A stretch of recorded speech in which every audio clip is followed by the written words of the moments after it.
보험금이 제 몫이 아니라 시어머니 계좌로 들어갔다고요? 그날 은행 창구에서 들었던 직원의 말이 아직도 귀에서 맴돕니다. 순간 머리가 멍해지면서 눈앞이 아득해졌죠. 남편이 세상을 떠난 지 이제 겨우 2달, 하루하루가 눈물로 버티는 시간이었는데 설마 믿고 의지했던 시어머니가 제 가슴에 또 다른 칼을 꽂으려 할 줄은 꿈에도 몰랐습니다. 저는 33, 결혼한 지 5년 만에 사랑하는 남편을 잃었습니다.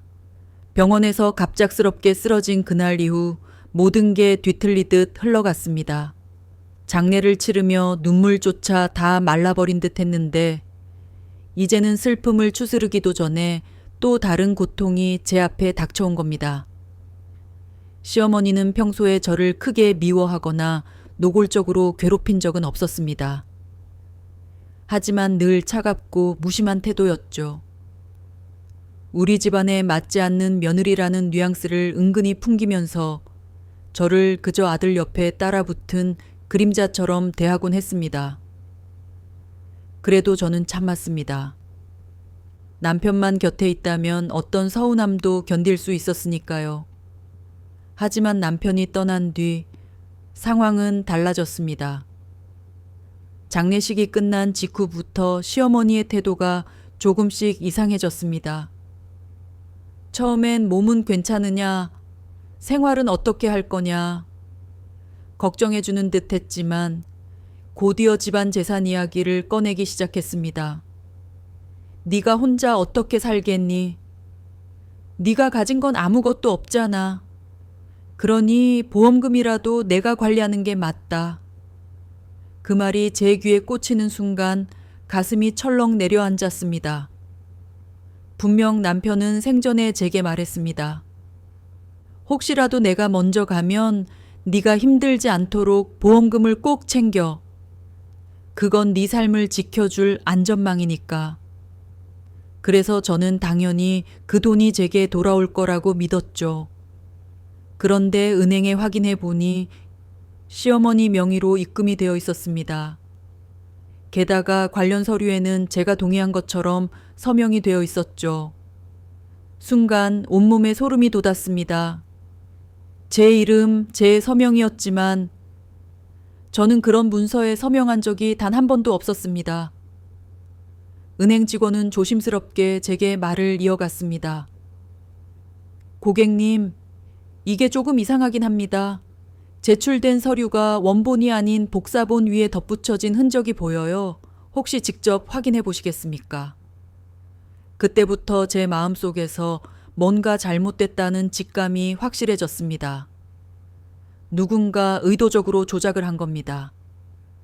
그리고 그 누군가는 너무도 뻔히 짐작이 갔습니다. 집으로 돌아오는 길, 두 손이 덜덜 떨렸습니다.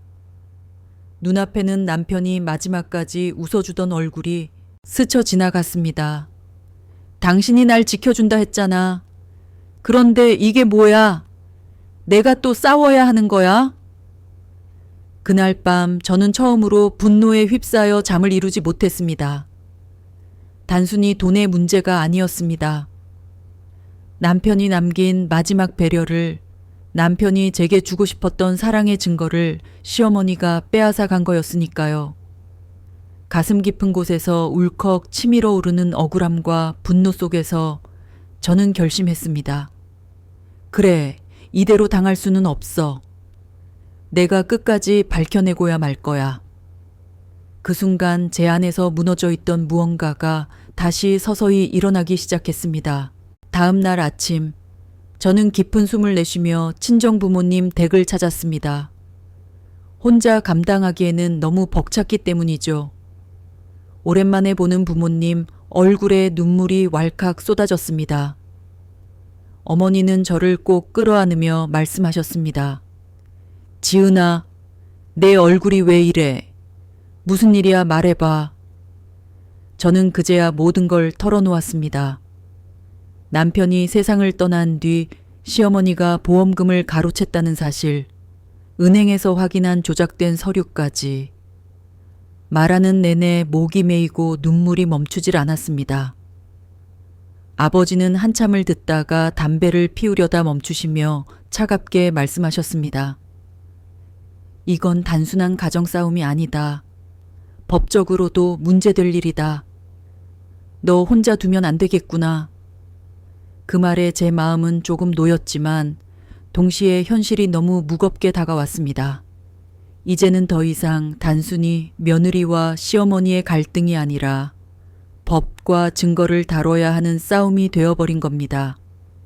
그날 밤 저는 남편의 물건을 정리하다가 책상 서랍 깊숙이 넣어둔 USB 하나를 발견했습니다. 손에 쥔 순간 가슴이 쿵쾅거렸습니다. 혹시라도 남편이 생전에 뭔가 준비해둔 건 아닐까? 떨리는 손으로 USB를 꽂아보니 안에는 몇 개의 녹음 파일이 있었습니다. 2024 보험이라는 이름이 붙은 파일을 클릭하는 순간 스피커에서 들려온 목소리에 저는 숨이 멎을 뻔했습니다. 어머니, 이건 제 아내 몫이에요. 만약 제가 무슨 일이 생기면 반드시 지은이가 받도록 해주세요. 그게 제 마지막 부탁입니다. 남편의 목소리였습니다. 또렷하고 단호하게 남긴 목소리였죠. 녹음의 끝에는 시어머니의 낮게 깔린 대답이 들렸습니다. 알았다. 하지만 네가 없으면 내가 관리하는 게 맞지 않겠니? 순간 제 온몸에 소름이 돋았습니다. 남편이 명확히 제게 남기려 했다는 사실, 그리고 시어머니가 이미 그때부터 속으로 다른 생각을 하고 있었다는 사실이 그대로 드러난 증거였으니까요. 눈물이 다시 차올랐습니다. 남편이 제 곁에 없지만 그는 끝까지 저를 지켜주려 했던 겁니다. 그리고 그 목소리가 이제 제게 힘이 되어주고 있었습니다.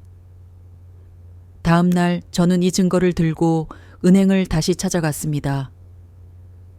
직원에게 녹취록을 확인해달라고 요청했고 동시에 변호사와 상담을 시작했습니다. 변호사는 파일을 듣자마자 고개를 끄덕였습니다. 이건 명백한 증거입니다. 남편분의 의사표시가 분명하고 시어머니의 답변까지 포함돼 있죠. 게다가 이미 서류 조작의 흔적까지 나왔으니 싸움은 힘들겠지만 이길 수 있습니다. 그 말을 듣는 순간 한 줄기 빛이 제 마음에 스며드는 듯 했습니다. 두려움과 분노 속에서 작은 희망이 싹튼 거였죠. 하지만 아직은 시작에 불과했습니다. 시어머니가 어떤 반응을 보일지, 또 어떤 수를 쓸지는 아무도 알 수 없었으니까요. 집에 돌아와 잠을 청했지만 머릿속은 온갖 생각으로 가득했습니다. 시어머니의 차가운 눈빛, 장례식에서 보였던 섬뜩한 미소, 그리고 남편의 따뜻한 목소리까지 뒤엉켜서 제 가슴을 짓눌렀습니다. 그래, 끝까지 가보자. 더는 빼앗기지 않을 거야. 저는 스스로에게 그렇게 다짐하며 점점 다가올 폭풍을 맞을 준비를 하기 시작했습니다. 며칠 뒤, 저는 결국 시어머니를 마주하게 되었습니다. 은행에서 확인한 사실과 남편의 녹취 파일을 떠올리며 마음을 다잡았지만 막상 시어머니 앞에 서자 심장이 쿵쾅거렸습니다. 시어머니는 저를 보자마자 특유의 냉소적인 웃음을 지었습니다. 그래, 무슨 일로 이렇게 찾아왔니? 아직도 슬퍼서 정신이 오락가락하니? 그 말 한마디에 제 속에서 억울함이 치밀어 올랐습니다. 저는 숨을 고르고 최대한 차분하게 말을 꺼냈습니다. 어머니, 보험금 문제는 어떻게 된 건가요? 왜 제 몫이 어머니 계좌로 들어갔는지 설명해 주셔야겠어요. 순간 시어머니의 얼굴빛이 굳어지더니 이내 비웃듯 대꾸했습니다. 네가 혼자 어떻게 그 큰 돈을 관리할 수 있겠니? 너는 아직 어리고 경험도 없잖아. 내가 대신 관리해 주려는 거지. 하지만 남편이 분명히 말했어요. 그 돈은 제 몫이라고. 제가 힘들지 않도록 하라고요. 제가 단호하게 말하자 시어머니는 눈을 가늘게 뜨며 날카롭게 쏘아붙였습니다.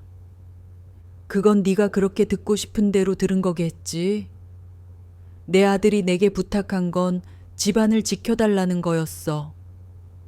저는 떨리는 손으로 가방에서 USB를 꺼내 흔들었습니다. 그럼 이건 뭐죠? 남편이 직접 녹음한 목소리예요. 어머니도 분명 대답하셨잖아요. 그 돈은 제 몫이라고. 시어머니의 눈빛이 잠시 흔들렸습니다. 하지만 금세 차갑게 굳으며 고개를 저었습니다. 그건 조작된 거야. 네가 어디서 그런 걸 꾸며낸 건지는 모르겠지만 법정에서는 통하지 않을 거다. 저는 숨을 깊게 들이마셨습니다. 사실 이런 반응이 올 거라는 걸 예상하고 있었죠. 그래서 이미 변호사와 은행에 관련 자료를 제출해 둔 상태였습니다. 그 사실을 전하자 시어머니의 표정이 미묘하게 일그러졌습니다. 어머니, 더 이상 숨기지 마세요. 은행에서 서류에 조작 흔적이 있다고 했습니다. 그리고 남편의 목소리도 증거가 될 겁니다. 잠시 정적이 흘렀습니다. 그리고 시어머니의 목소리는 점점 높아졌습니다. 그렇다! 네가 뭘 안다고 설치니? 내가 평생 키운 아들, 내가 지켜야 할 집안이야. 네가 잠깐 들어온 며느리 주제에 뭘 그렇게 당당한 척이야. 그 외침에 저는 잠시 얼어붙었지만 곧 분노가 치밀어 올랐습니다. 저는 며느리일 뿐일지 몰라도 남편의 아내이자 이 집안의 가족이었습니다. 남편이 마지막으로 남긴 마음까지 짓밟으실 건가요? 제 목소리가 떨리면서도 단호하게 울려 퍼졌습니다. 순간 시어머니의 얼굴에 스친 당황스러움은 숨기지 못할 정도였습니다. 그날 이후 시어머니와의 관계는 완전히 갈라졌습니다. 집안 모임에도 저를 부르지 않았고 친척들에게는 며느리가 보험금을 탐내고 있다라는 이야기를 퍼뜨리기 시작했습니다.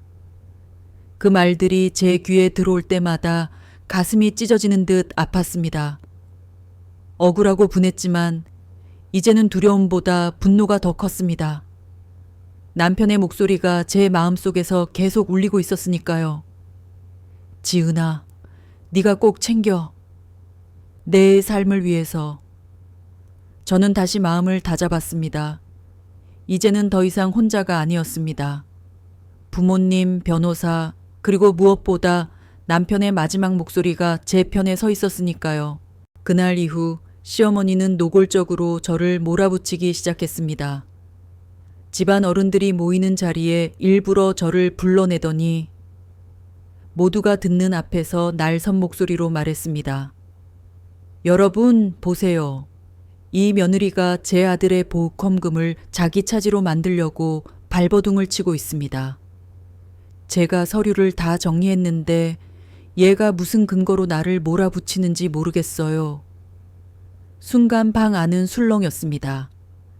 몇몇 친척은 저를 흘깃보며 수군거렸고 어떤 이들은 곧바로 시어머니 편을 들었습니다.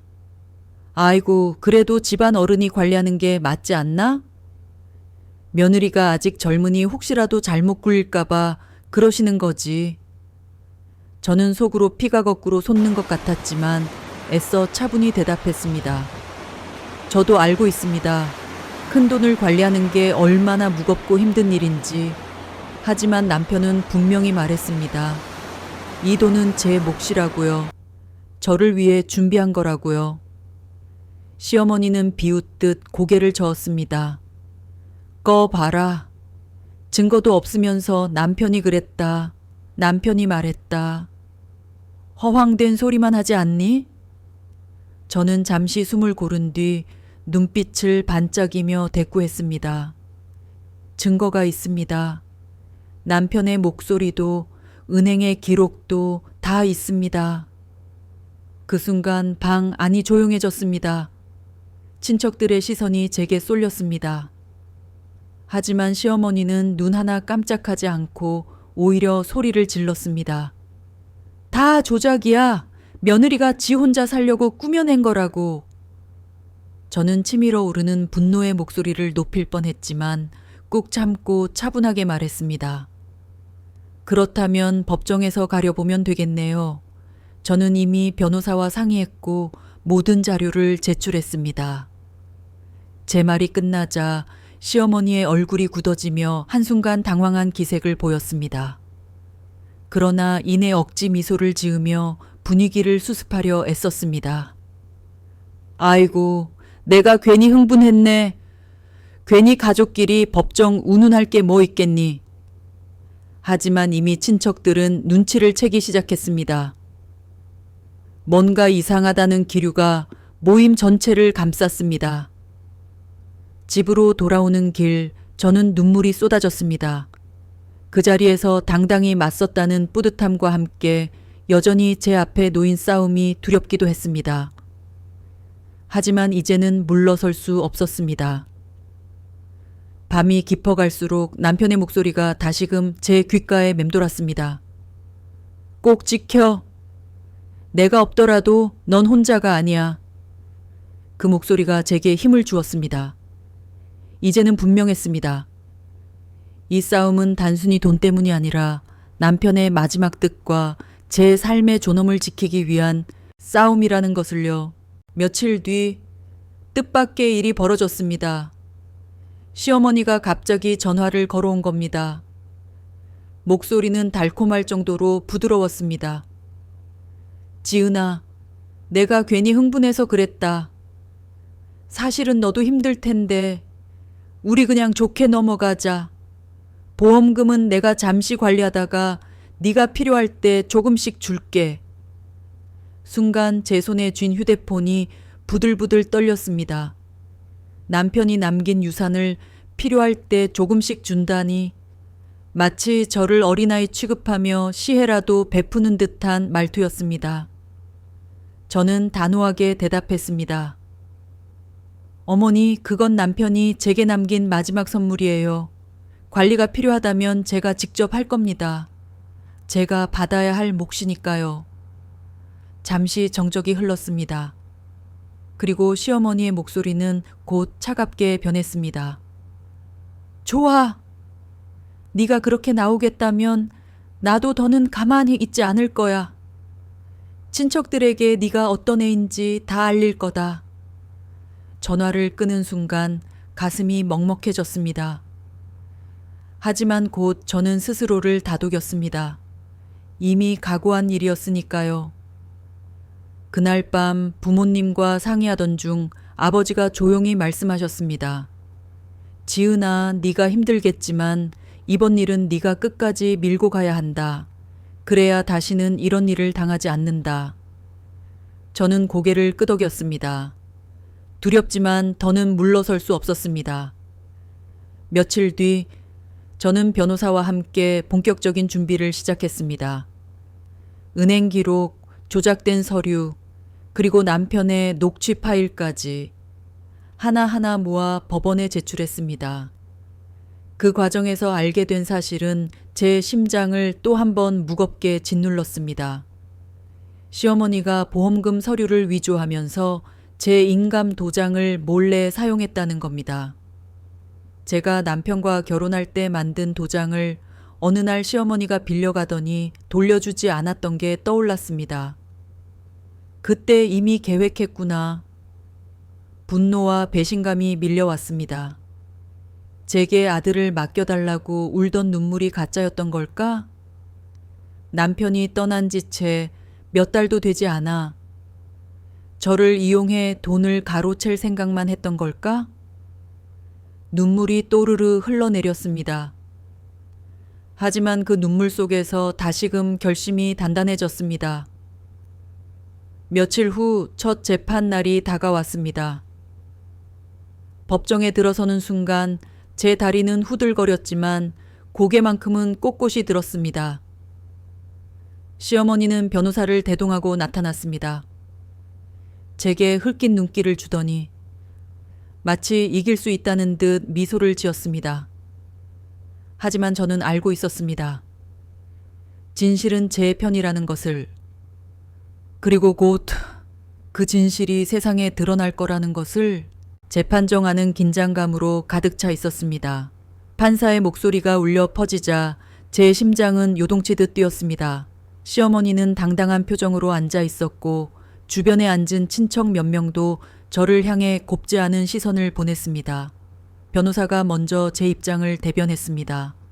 피고인의 시어머니는 며느리인 원고의 동의 없이 보험 수익자 계좌를 변경하였고 제출한 서류에는 명백한 위조 흔적이 존재합니다.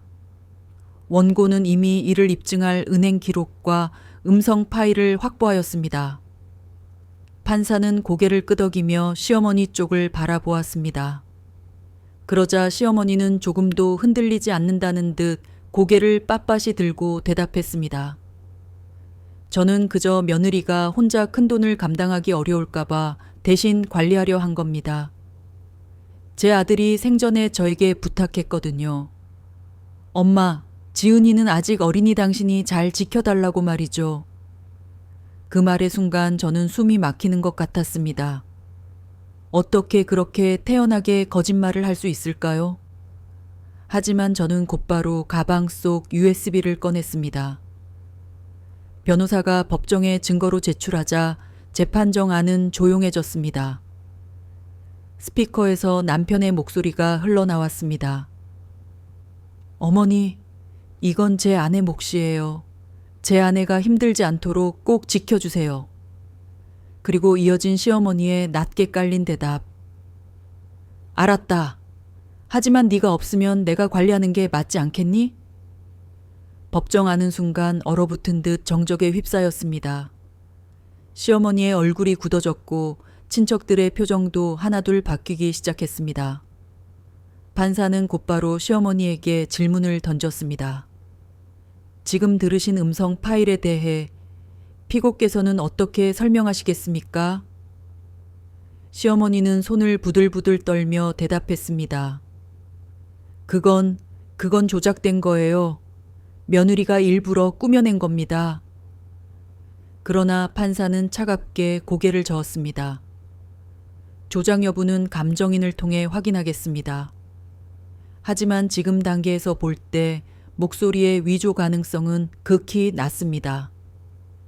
순간 시어머니의 얼굴이 새하얗게 질렸습니다. 저는 차분히 숨을 고르며 마음속으로 되뇌었습니다. 남편이 끝까지 날 지켜주고 있어. 하지만 여기서 끝이 아니었습니다. 시어머니는 마지막까지 저를 몰아붙이려 했습니다. 재판이 끝나고 나오는 복도에서 제게 다가와 이를 악물고 속삭였습니다. 지은아, 네가 감히 나를 무너뜨릴 수 있을 거라 생각해? 끝까지 가보자. 그 목소리는 차갑고 서늘했습니다. 하지만 이상하게도 그 순간 저는 더 이상 두렵지 않았습니다. 오히려 제 눈빛은 흔들림 없이 단단해졌습니다. 네, 끝까지 가보죠. 이번엔 제가 절대 물러서지 않을 겁니다. 그날 밤 저는 창가에 앉아 하늘을 올려다보았습니다. 별빛 아래서 남편의 목소리가 다시금 귓가에 맴도는 것 같았습니다. 잘하고 있어. 지은아, 넌 혼자가 아니야. 저는 눈을 감고 조용히 속삭였습니다. 당신 말대로 끝까지 지켜낼게. 더는 빼앗기지 않을 거야. 첫 번째 재판 이후 며칠이 흘렀습니다. 겉으로는 고요했지만 제 마음은 늘 폭풍 한가운데에 있는 듯 했습니다. 친척들은 여전히 저를 곱지 않은 시선으로 바라보았고 어떤 이들은 노골적으로 전화를 걸어 집안의 체면을 더럽히지 말라고 압박했습니다. 하지만 제가 가장 충격을 받은 건 시어머니가 은밀히 움직이고 있다는 소문이었습니다. 마치 제 쪽 증거를 무력화시키려는 듯 여기저기서 제 험담이 흘러나왔습니다. 지은이가 원래 돈 욕심이 많다더라. 남편이 죽자마자 보험금에만 집착한다잖아. 이런 말들이 제 귀에 들어올 때마다 가슴이 쿡쿡 찔리는 듯 아팠습니다. 억울했지만 차라리 분노가 더 크게 치밀어 올랐습니다. 그러던 중 변호사가 저를 불렀습니다. 추가 자료가 나왔습니다. 은행 내부 기록을 요청했는데 시어머니께서 며느리의 인감도장을 사용한 흔적이 확인됐습니다. 서류를 보는 순간 제 손이 덜덜 떨렸습니다. 결혼 초기에 시어머니가 잠깐 필요하다며 제 도장을 가져간 적이 있었습니다.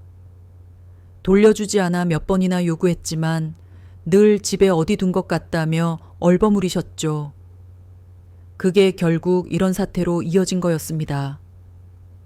처음부터 계획하셨던 거구나. 입술을 깨물자 피맛이 느껴졌습니다. 그동안 저를 향해 보였던 차가운 시선, 어딘가 모르게 숨겨져 있던 냉정함이 모두 하나로 이어졌습니다. 하지만 더 충격적인 건 따로 있었습니다. 변호사가 내민 자료 중엔 은행과 시어머니가 주고받은 통화 녹취 일부가 포함돼 있었는데 그 속에서 시어머니는 이렇게 말하고 있었습니다. 며느리는 몰라요. 그냥 제가 알아서 처리하는 게 맞습니다.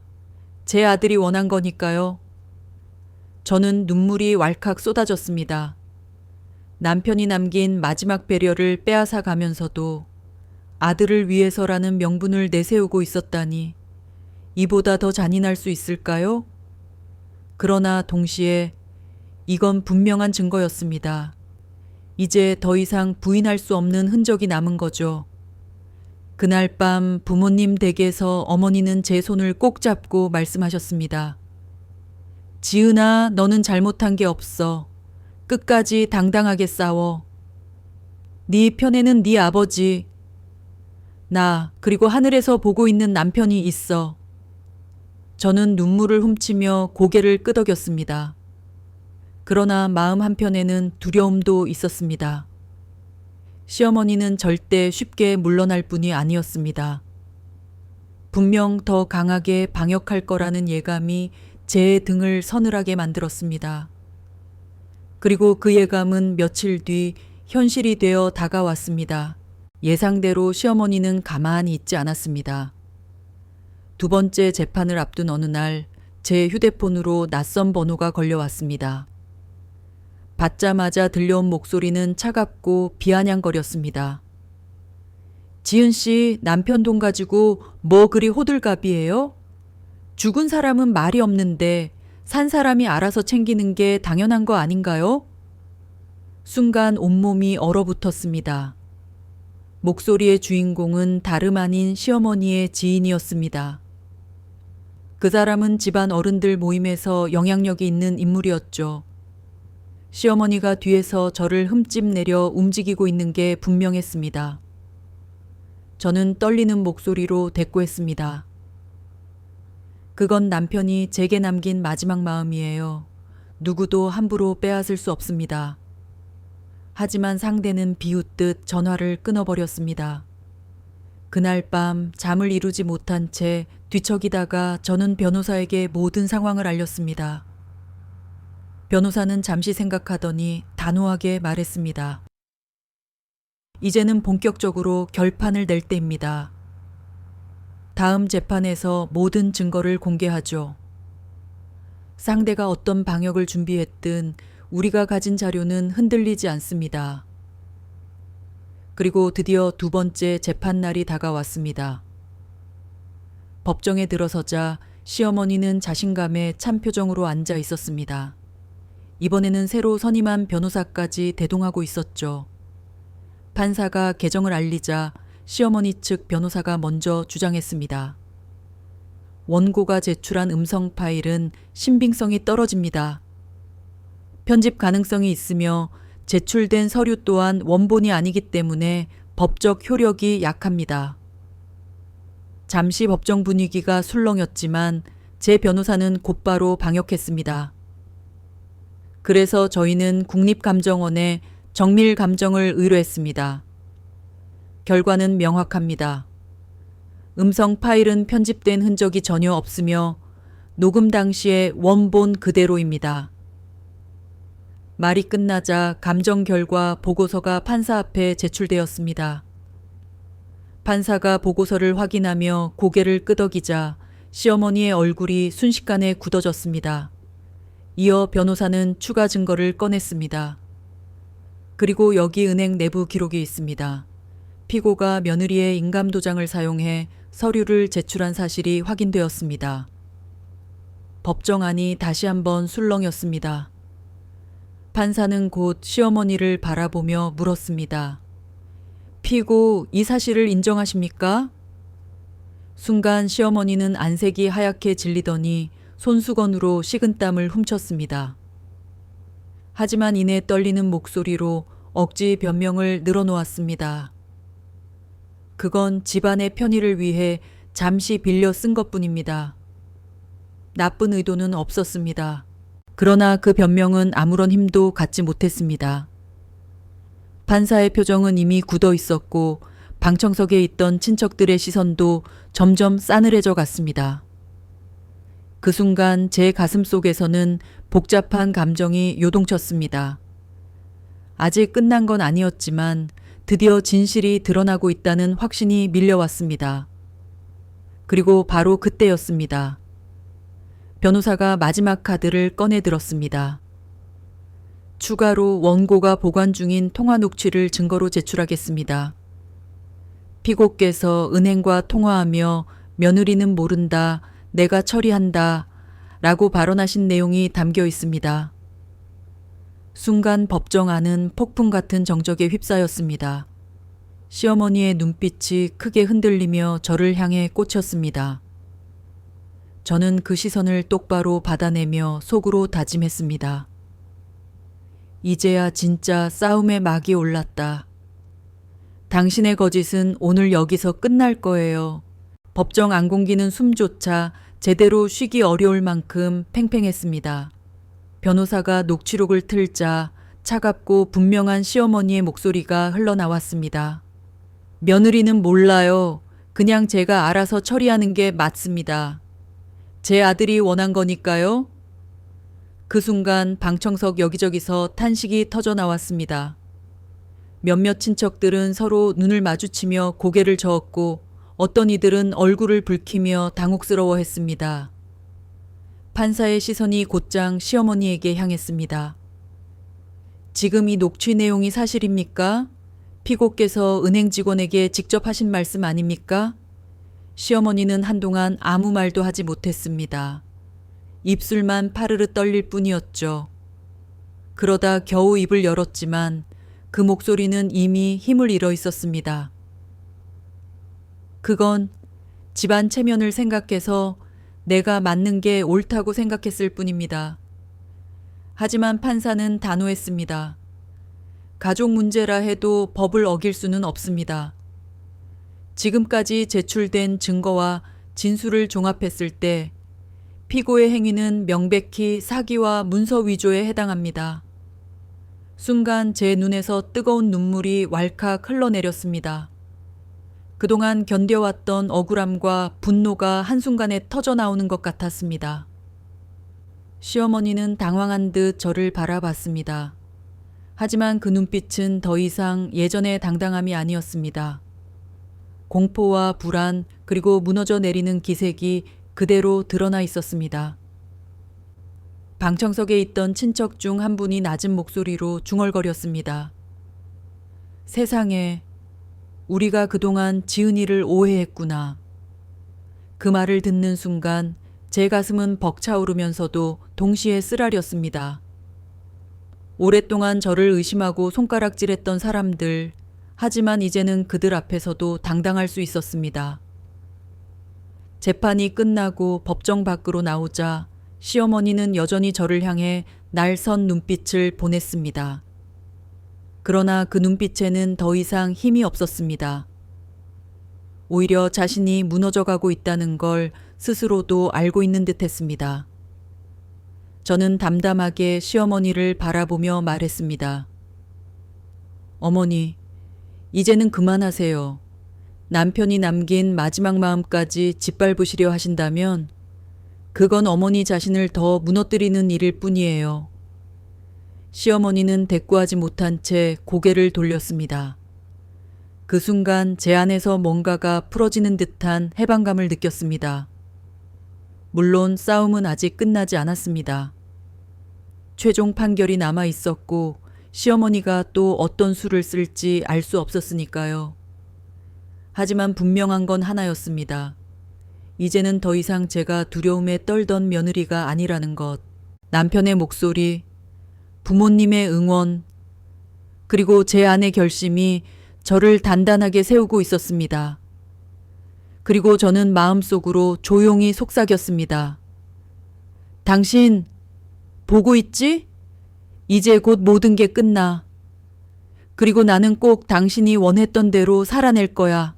두 번째 재판이 끝난 뒤 시어머니의 태도는 눈에 띄게 달라졌습니다. 예전처럼 대놓고 저를 몰아붙이지는 못했지만 여전히 그 눈빛 속에는 인정할 수 없는 분노와 억울함이 뒤섞여 있었습니다. 그러던 어느 날 친척 한 분으로부터 전화를 받았습니다. 지은아, 어머니께서 너에 대해 안 좋은 얘기를 하고 다니시더구나. 네가 남편 보험금을 노리고 음해를 꾸몄다나 뭐라나. 그 말을 듣는 순간 가슴이 철렁 내려앉았습니다. 아직도 포기하지 않고 있다는 뜻이었죠. 하지만 이번에는 예전처럼 흔들리지 않았습니다. 이미 증거와 진실이 제 편에 있다는 걸 확실히 알고 있었으니까요. 며칠 뒤 열린 세 번째 재판에서 변호사는 마지막 결정타를 준비했습니다. 바로 시어머니가 은행에 제출한 서류 원본이었습니다. 감정 결과가 선고되었죠. 피고가 제출한 문서의 서명은 원고의 필적과 명백히 다릅니다. 또한 사용된 인감 도장은 원고의 동의 없이 무단으로 사용된 것으로 확인되었습니다. 판사의 목소리는 단호했습니다. 피고의 행위는 위조와 사기에 해당합니다. 피고는 이에 대한 법적 책임을 져야 합니다. 그 순간 법정 안의 공기가 무너져 내리는 듯 했습니다. 시어머니는 자리에서 벌떡 일어나 소리쳤습니다. 아니에요. 나는 단지 우리 집안을 위해, 아들을 위해. 하지만 판사는 고개를 저었습니다. 사랑과 가족을 내세워 법을 어길 수는 없습니다. 유족의 권리를 빼앗는 건 용납할 수 없는 일입니다. 저는 그 자리에 앉아 눈을 감았습니다. 뜨거운 눈물이 볼을 타고 흘러내렸습니다. 억울했던 모든 순간이 파노라마처럼 스쳐 지나갔습니다. 장례식장에서의 차가운 시선, 친척들의 수군거림, 그리고 시어머니의 날 선말들. 하지만 이제는 모두 끝나가고 있었습니다. 방청석에서 누군가 낮게 중얼거렸습니다. 지은이가 옳았네. 우린 괜히 의심했어. 그 소리가 제 귀에 또렷이 들렸습니다. 그동안의 억울함이 조금씩 녹아내리며 해방감으로 바뀌었습니다. 재판이 끝나고 법정을 나서던 길, 시어머니는 고개를 숙인 채 걸음을 옮겼습니다. 저를 바라보지도 않았습니다. 저는 잠시 그녀의 뒷모습을 바라보다가 마음속으로 조용히 말했습니다. 이제 그만 놓으세요. 남편이 남긴 마지막 마음까지 짓밟지 말고 어머니의 길을 가세요. 그리고 하늘을 올려다 보았습니다. 마치 남편이 환하게 웃으며 제 옆에 서 있는 듯한 기분이 들었습니다. 당신, 이제 괜찮아. 나 잘 지켜냈어. 그 순간 제 가슴은 오랜만에 평온함으로 가득 찼습니다. 아직 남은 삶이 두렵기도 했지만 더 이상은 흔들리지 않을 자신이 있었습니다. 재판 이후 시어머니는 주변 사람들로부터 점점 외면을 받기 시작했습니다. 친척 모임에서 그녀의 자리는 점차 비어갔고 예전처럼 큰소리치던 목소리도 들리지 않았습니다. 사람들은 더 이상 그녀의 말을 믿지 않았습니다. 반대로 저를 향한 시선은 달라져 있었습니다. 처음엔 의심과 불신으로 가득 차 있던 그들의 눈빛이 이제는 미안함과 동정 그리고 존중으로 바뀌어 있었습니다. 몇몇 친척은 직접 저를 찾아와 고개 숙이며 말했습니다. 지은아, 우리가 너를 오해했구나. 정말 미안하다. 이제라도 진실이 밝혀져서 다행이야. 저는 씁쓸한 미소를 지으며 고개를 끄덕였습니다. 그 말이 진심이라는 걸 알았지만 마음 한구석은 여전히 무겁고 허전했습니다. 그날 밤 집에 돌아와 남편의 사진 앞에 앉았습니다. 액자 속 미소 짓는 남편 얼굴을 바라보며 조용히 속삭였습니다. 당신 들었지? 이제 모두 진실을 알았어. 당신이 남긴 마지막 마음 제가 끝까지 지켜냈어. 눈물이 또르르 흘러내렸지만 이번 눈물은 억울함에서 나온 것이 아니었습니다. 오히려 남편과 다시 연결된 듯한 따뜻한 위로 같은 눈물이었습니다. 하지만 시어머니의 상황은 점점 악화되었습니다. 경찰 조사가 이어졌고 은행 기록과 녹취, 감정 결과가 모두 증거로 제출되면서 결국 그녀는 사기 및 사문서 위조 혐의로 정식 기소되었습니다. 뉴스처럼 퍼진 이 소식은 순식간에 마을 사람들 귀에도 들어갔습니다. 그동안 그녀를 존경한다며 따르던 이웃들조차 등을 돌렸습니다. 아이고, 그런 짓을 하다니 제정신이 아니었구먼. 며느리 고생은 안중에도 없고 돈만 욕심냈다니. 그런 말들이 들려올 때마다 제 마음은 복잡했습니다. 시원하다는 생각과 함께 안타까움도 느껴졌습니다. 분명 시어머니도 한때는 아들을 사랑하는 평범한 어머니였을 테니까요. 하지만 욕심이 눈을 가리고 결국 스스로를 무너뜨린 겁니다. 재판정에서 판사의 마지막 선고가 울려 퍼지던 순간이 아직도 생생합니다. 피고는 징역형의 집행유예와 함께 보험금 전액을 원고에게 반환할 것을 명합니다. 순간 제 무릎에 힘이 풀려 주저앉을 뻔했습니다.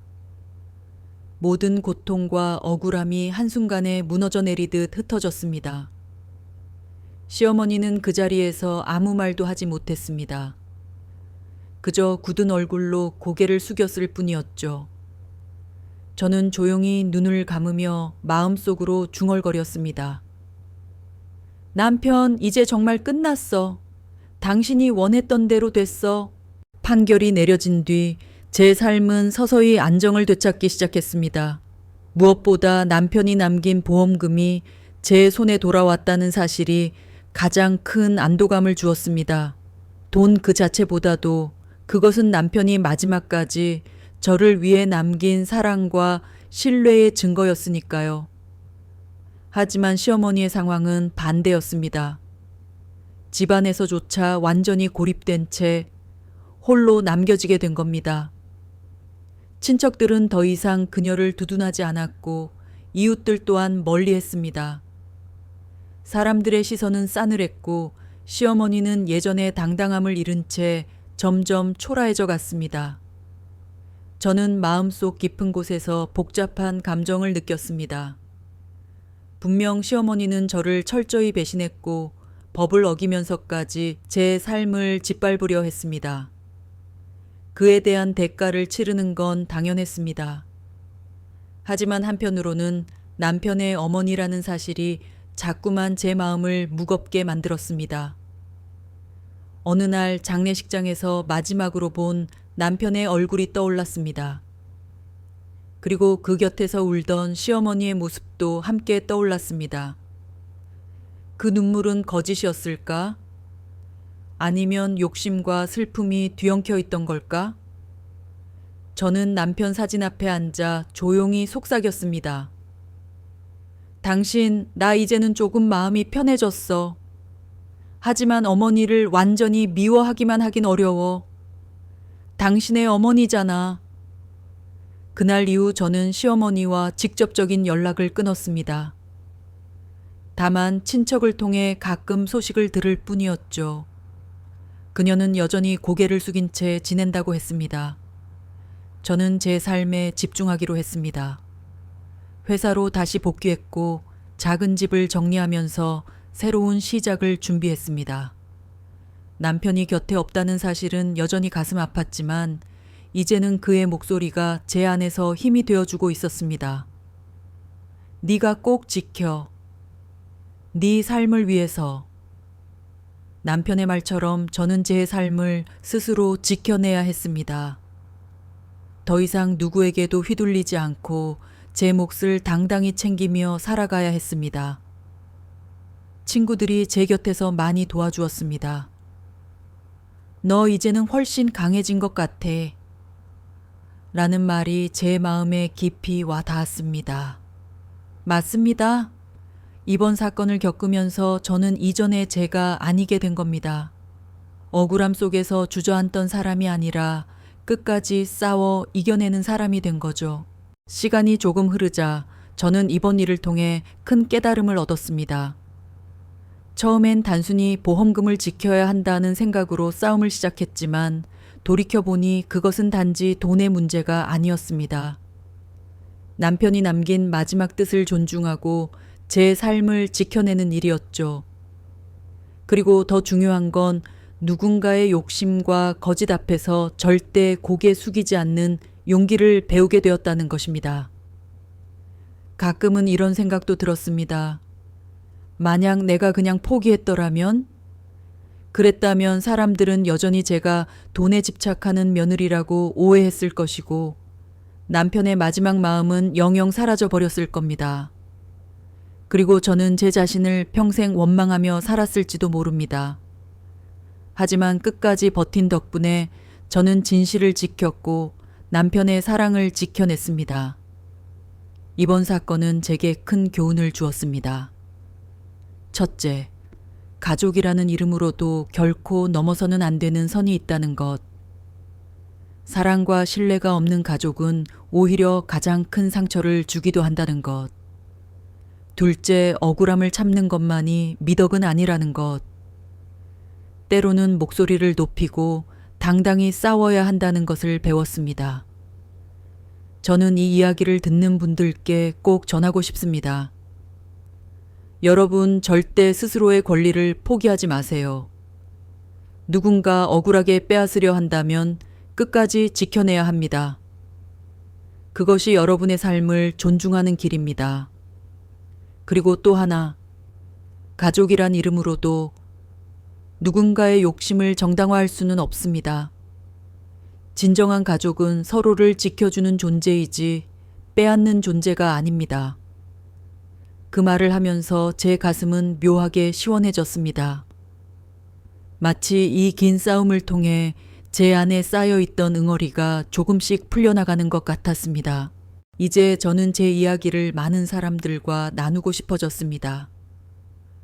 억울함 속에서 홀로 버티던 시간 동안 얼마나 외롭고 힘들었는지, 하지만 끝까지 싸웠기에 결국 진실이 드러났다는 사실을 누군가에게 전해주고 싶었습니다. 그래서 저는 주변 사람들에게 조심스럽게 물었습니다. 만약 이런 일을 겪는다면 여러분은 어떻게 하시겠어요?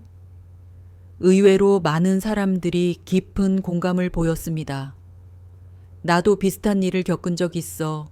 친척 때문에 상속 문제로 힘들었지. 돈 때문에 가족이 갈라지는 경우가 정말 많더라. 네 얘기를 들으니 남의 일이 아니야. 그들의 반응을 보며 저는 깨달았습니다. 이 이야기는 단지 제 개인의 싸움이 아니라 누구에게나 닥칠 수 있는 일이었다는 걸요. 그리고 이 자리를 빌려 여러분께도 묻고 싶습니다.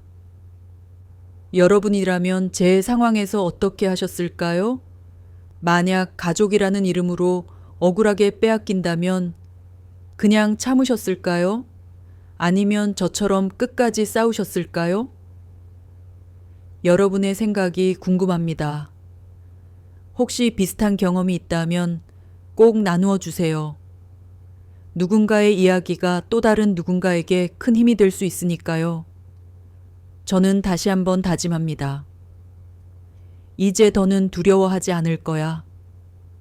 남편이 남긴 마음을 지켜냈듯이 앞으로도 내 삶을 스스로 지켜낼 거야. 말을 하며 제 안에서는 따뜻한 기운이 퍼져나갔습니다. 분노와 억울함으로 가득 차 있던 마음이 이제는 용기와 희망으로 바뀌고 있었으니까요. 이제 긴 이야기를 마무리할 시간이 온 것 같습니다. 처음 이 모든 일이 벌어졌을 때 저는 너무도 두렵고 무력했습니다. 사랑하는 남편을 잃은 슬픔조차 다 겪지 못한 상태에서 시어머니의 배신과 욕심이 저를 무너뜨렸으니까요. 하지만 시간이 흐르며 저는 깨달았습니다. 억울함 속에서도 포기하지 않고 끝까지 싸운다면 결국 진실은 드러난다는 것을요. 판결이 끝나고 집에 돌아왔을 때 저는 조용히 남편의 사진 앞에 앉았습니다. 그리고 이렇게 속삭였습니다. 당신 이제 괜찮아. 내가 끝까지 해냈어. 당신이 지켜달라던 그 마음, 나 혼자가 아니라 우리 모두가 증명해줬어. 사진 속에서 남편이 여전히 환하게 웃고 있는 것 같았습니다. 그 순간 저는 비로소 알았습니다. 진정한 승리란 단순히 돈을 지켜낸 것이 아니라 제 삶과 존엄을 지켜낸 것이라는 걸요. 이제 저는 여러분께 감사 인사를 드리고 싶습니다. 긴 이야기 끝까지 함께 해주셔서 진심으로 고맙습니다. 이 이야기를 들으시면서 혹시 비슷한 경험이나 떠오르는 일이 있으셨나요? 만약 여러분이 제 자리에 있었다면 어떻게 하셨을까요? 여러분의 생각을 댓글로 남겨주세요. 누군가의 공감과 경험이 또 다른 누군가에게 큰 힘이 될 수 있을 겁니다. 그리고 한 가지 부탁드리고 싶습니다. 제 이야기가 마음에 남으셨다면 앞으로도 이런 사연을 함께 나누기 위해 채널을 구독해 주시고 알림 설정도 잊지 말아 주세요. 다음에도 더 많은 이야기, 그리고 더 많은 공감을 나누고 싶습니다. 마지막으로 저는 오늘의 이야기를 통해 이 말을 전하고 싶습니다.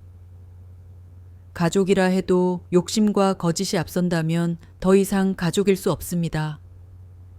하지만 진실과 용기를 선택한다면 어떤 억울함도 결국 사라지고 정의가 세워집니다. 여러분 끝까지 들어주셔서 감사합니다. 다음 이야기에서 다시 만나 뵙겠습니다. 그리고 혹시 다음 주인공은 바로 여러분일지도 모릅니다.